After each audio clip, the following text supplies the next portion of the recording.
Hello, and welcome to Season 2 of Achieving the Vision.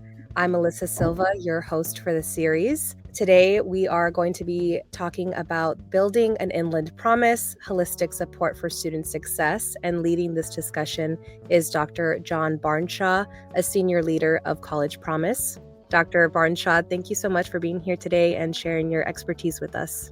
Thanks very much for having me, Alyssa. It's great to be here. So before we begin, can you please tell us a little bit about College Promise and the work that you focus on? Sure. College Promise is the leading organization for promise programs in the country. That is kind of free college. And so we started off, as I'll share, with just about 40 programs 10 years ago, and now we're up to 440. So made a lot of progress along the way in the free college movement, and still a long way to go. Thank you for that introduction. Today's topic, I feel, is such a critical piece of the puzzle when it comes to student success, as you know. So I know that our audience is really eager to learn more. So without further ado, I will hand it over to you and let you share your presentation from the Tortoise Shared Vision Summit.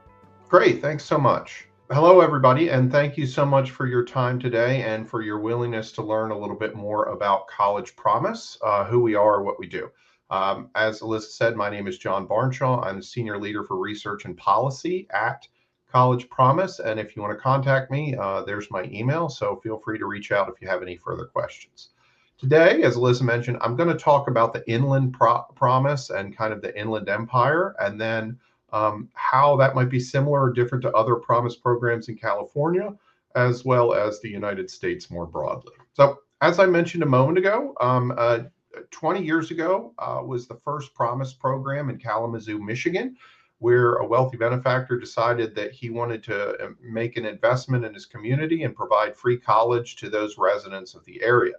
About 10 years ago, College Promise was founded as a national nonpartisan nonprofit organization.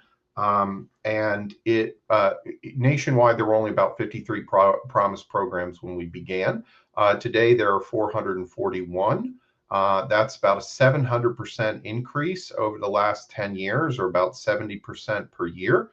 And we're going to talk a little bit about some of the similarity or differences between promise programs, why they're growing, and those kinds of things. So also, I think it's important to note that with promise programs, a lot of them, like I mentioned with Kalamazoo, take place in one particular region of the country.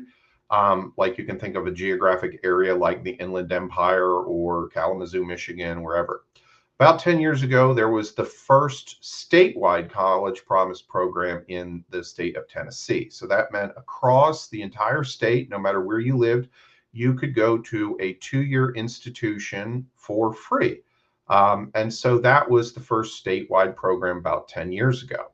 About 5 years ago, there were over 25 College Promise programs. And today, 10 years on, there are 38 College Promise programs that are statewide, meaning if you're a resident of that state, you, given certain circumstances, it's likely that you would qualify to go to college for free, generally at a public institution, but promise programs are aligned nationwide with about 1,700 colleges and universities, of which only about 700 or so are 2-year or associate's institutions.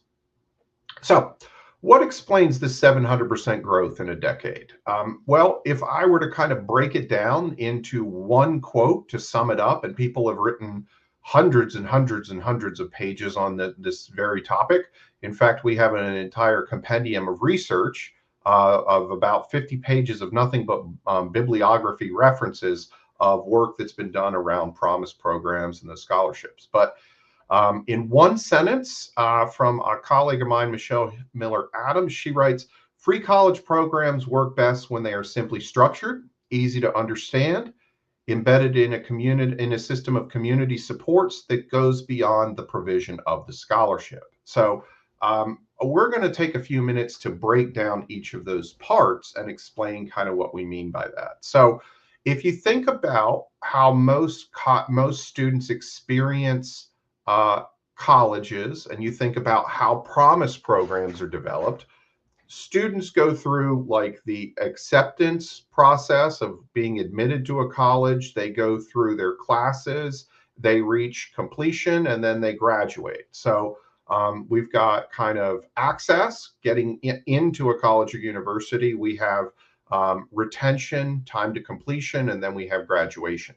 In the same way, there's a pathway of development for promise programs. Many start off just offering the scholarship. But as they talk to their students, many of them are first generation, many are low income, many of them are underrepresented minorities. We learn very quickly that those students might need additional supports to be successful so that they can graduate on time and graduate with a degree or the level of attainment that they aspire to. So in order to do that, we also need to provide supports. And we need to surprise. So for every cohort, just like every time some new students enter a college or university, we need to think about how we're going to sustain that program over the long term. Can't just have it as a promise program for one cohort of students, and then when they graduate, it's over. There's always a need for more education as we move forward as a nation. So first, I'm going to hit upon the scholarship. Well, why focus on free college? There are a lot of really good causes if you think about in the nonprofit sector. Here's a couple reasons why I think it's really important to look at. If you look at basically the non-mortgage debt in the United States, you will see a big red line there, and that is the amount of student loan debt that is being generated. It is now 1.59 trillion, and probably at some point this year, it will have overcome the debt of credit cards or auto loans. So it will be the largest non-mortgage source of debt that most citizens have. And there's been some research. I point to some there with a colleague of mine, Patrick Harker, who was a former college president. Patrick Harker and his team at the Federal Reserve have highlighted how the debt of higher education actually drags down the entire economy. So when people have student loan debt, they're less likely to buy new cars, they're less likely to buy homes, they're less likely to get married, they're less likely to start families because they're trying to pay off their debt. So having less debt actually helps the overall economy, even if it doesn't necessarily help you directly if you've already gone to college and graduated. For and within the College Promise program, one of the key things to think about with scholarships is most of the scholarships are what are called last dollar. What that means is that federal aid is provided to students no matter what state you're in, if you're eligible. And then the state in which you reside will kick in the last amount. So imagine that it might cost $3,800 to go to a 2-year institution in California. The first $3,000 might be paid through federal aid, which students need to complete the free application for financial aid, or better known as the FAFSA. Once they complete that, the state might kick in the final $800 if the federal government's putting out the first 3,000. So it's not necessarily a big effort on the state part in terms of the amount of money that's kicked in, largely federal dollars. But we work very aggressively in the College Promise movement with those states that have statewide promise programs. And what you can see here in California, it's one of the top 5 states overall with a 62% FAFSA completion rate among high school seniors. Very impressive. This past year was a challenging year if you're in the higher ed space, or if you were a rising senior going into college, or a graduating senior going into college. The FAFSA did not open really in earnest until late December of 23 or 24, excuse me. And it opened in December 23, but continuing through the 12-month cycle that we have here, you can kind of see that it took over just like previous years.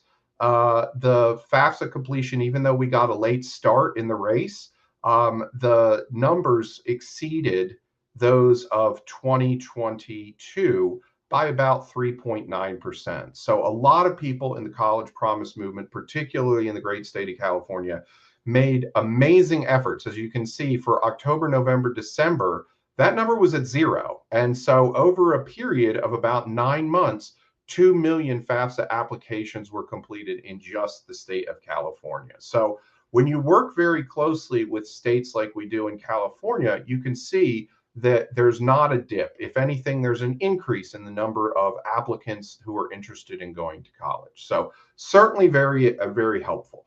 The first kind of part that Michelle talks about is the idea that a promise program should be easy to understand. So free college, if you just offer free college without any stipulations, that's easy for everyone to understand. It's also easy for everyone to say, am I eligible? Well, are you a human? Yes, then you're eligible. Okay. Sometimes states will kick in certain things like you have to fall below a certain income level in order to receive free college and things like that. The more kinds of regulation or more stipulations, generally, the more complicated things get. So for us, how we define a promise program, three criteria. One is that the college has to be recognized by the Department of Education. And that's a key component because you have to get federal aid for most promise programs. So that's a key component. The second thing is you have to have a public facing website. There are a few people over the years that have reached out to us and they have had scholarships available, or they say, we have free college. It's like, great. How do students learn about this? Well, they can email me at this address. Now that doesn't work. That's not available for anybody to go and look at. We need a public facing website. For the most part, that's no problem at all. Third part is a little bit more tricky, which is covers free tuition for technical education, certificate, 2-year, 4-year degree, maybe dual credit, some combination of those. But the key component is that it's covering tuition. So that's our definition of free. Sometimes people might say, well, what about fees? Well, some programs offer cover fees, others don't. But the idea of the cost of attendance for students is free. As you can see here on this map, I mentioned earlier, there are 441 promise programs. If you're interested in learning more about a promise program in your area, you can go visit the website here. It's called mypromisetool.org. We can probably drop that in the chat if you're interested. But mypromisetool.org, it's a free site. You can see in the great state of California, there are 92 promise programs alone in just California. So there's probably one in your area if you're watching in California. If you're watching in the Inland Empire, there's absolutely one because we've worked with the Inland Empire for some time. But if you're watching somewhere across the United States, there is one in your state. So My Promise Tool has the information there for you to do that, to look more, learn about it, learn what they cover, learn what they don't cover, and then kind of go from there. Here's an example of what it might look like if you were to visit My Promise Tool. So you can see De Anza College Promise. That's located in the Silicon Valley area. This one is very near and dear to me. My colleague and former CEO, Martha Cantor of the College Board, was the chancellor of the De Anza College system. So when we're in California, we always like to highlight the good work that's being done at De Anza as well. So you can see there's also a $500 stipend for books, as well as a transportation pass. So some provide those wraparound supports as we talk about. That's actually a perfect transition into, it's almost as if I had written it myself, a perfect transition into the second key component that Michelle talks about. So first, easy to understand. Second, embedded in a system of community support. So the first time I read that, you might not have thought, like, what does that even mean? Well, we're going to break that down. So as we think about with students trying to complete and graduate, those supports that kind of wrap around just like a coat, the idea that you're clothed and ready to be successful. If you're standing out in the cold, like my colleagues in New York are, where it's snowing today, you want to have a coat on so it protects you from the elements and you can be successful on your way into school. Embedded in that community of system support. So some of those things that we talk about and we think about, transportation, childcare, textbooks, all those kinds of things make a big difference in providing those supports, which is kind of the next part of the journey. So At College Promise, we have about 5 main categories of supports for student achievement. You all can read, and so I will just cover them at a high level. Material, service would be those things like childcare, curriculum support. So, for instance, a guaranteed course schedule. So, in many institutions, they guarantee for Promise students that you will be able to get the classes you need when you need them. So, for instance, being able to take college algebra as a first year student and not having to wait a year would slow down your progress if other classes require you to complete college algebra before you can take those classes. Skills based. So that's the idea of financial literacy, social skills, financial wellness, belonging, having a good understanding to be successful. Those kinds of skills help you to be successful in college, but also in the labor market as you move on. And then tailored supports might be for students that might be justice impacted or a disability or men and boys or veterans, whatever the group might be, but there's oftentimes tailored supports for different groups of students. So why is this important beyond just the idea that we can provide wraparound services? Well, our colleagues at the City University of New York have done a lot of research, and what they have found is when you provide wraparound supports, like those students that are called ACE students, which stands for Excel, Complete, Engage, then what you get is a better result for all students. So you see it's about a 17% increase for all students, but then particularly for Black, Hispanic,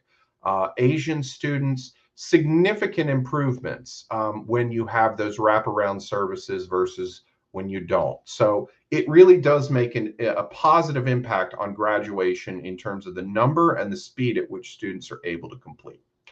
At College Promise, we track 12 of those in the My Promise tool, so you can go and look and learn more about those. Here's those examples right here. Give a minute for you to look through them and see kind of what kinds of services that we provide. And then I will transition on to the kind of support for development. So as I mentioned, there are 441 programs. About 200 of them have more than just a scholarship. They provide some level of wraparound supports. And what you're looking at is you're looking on the x-axis or going across the horizon there, you see the number of Promise programs that have those supports. So 59 programs have just one support. Six programs have 7 supports. Only 2 programs have 9 supports. Now, I mentioned that there are 12 supports that we track. So if you're paying attention, you would know that there is not a single program that has all 12 services that we track. That is an opportunity for all of us to learn from each other and grow. And that's a lot of what we do at the national level with College Promise. We connect other Promise programs together to talk about how they can improve their Promise programs, how they can provide greater support and assistance. So, for instance, maybe a Promise program might have some additional money to support textbooks, or as I was working with a program earlier this week, they're interested in providing more resources for student fathers. So kind of childcare, what kinds of resources are necessary? We put Promise programs that already provide those supports in touch with those programs that are interested to expand and provide additional support. We've been at this for 10 years and we've grown 700%, but there's a lot more work for us to do. I'd like to see where in 10 years from now that almost all programs have 9 or more supports. So a lot of work to do, but some progress has been made. So to kind of break this down and kind of give you a little bit of the flavor of how this stacks up in the great state of California, you can see, as I mentioned earlier, there were 92 Promise programs. Still 5 minutes later, there's 92 Promise programs. A lot of them have the number one thing that they offer are counseling services. So this could be financial counseling, this could be career counseling, this could be academic counseling, this could be mental health counseling. But a lot of Promise programs in California offer counseling services, which is higher than the nation. It's also higher than the national average that textbooks are offered as part of the wraparound supports at a much higher level, along with transportation, which for many of you that live in California, you know the value of transportation and how important that is of getting around. Food assistance. About 12% of programs in California offer some kind of food assistance for students that might be food insecure or need food, which is obviously important for helping students study and stay focused while learning in class. 3% offer childcare, which is wonderful and something that we'd like to see grow in the years ahead. So the last thing I'll highlight here is internship opportunities. So that's an opportunity for all of us to grow. If you think about what interns, practicums, those things really help students get ahead, particularly first generation underrepresented minority students. Having those internship opportunities is wonderful for how they think about growing and progressing. So to wrap up, the supports that go beyond just the provision of the scholarship. I hope to kind of, if you take a couple things away from today's talk, I hope it will be these three things. One is that there is free college in California, as well as all 50 states. You just have to know where to look. Two, a lot of those free college programs are fairly easy to understand, and they offer additional supports for students. We talked about that a minute ago, whether it's childcare, internships, counseling, those kinds of things really can help students out. And the third thing that I hope you'll remember is there's resources that go beyond the provision of the scholarship. So that wraparound support, the idea of sustainability, we at College Promise are focused on growing the movement, not just in terms of numbers, but in terms of supports, so that all students will succeed, not just this year, but in many years to come through thinking about sustainability. So if you'd like to learn more about this, feel free to reach out. My name is John Barnshaw, and our website is collegepromise.org. And the tool that I mentioned is called mypromisetool.org. So thank you all so much for your time and attention. I hope you have a great rest of your day. Thank you so much for sharing your expertise and your insights with us, John. Your work with College Promise is really inspiring, and it really highlights the potential that we have to transform educational outcomes in our communities. So we really appreciate you taking the time to be a part of Achieving the Vision and contributing to this important conversation. So thank you so much again, and I hope you have a wonderful rest of your day. Thank you, Alyssa. Thank you so much for having me. It's been a real pleasure.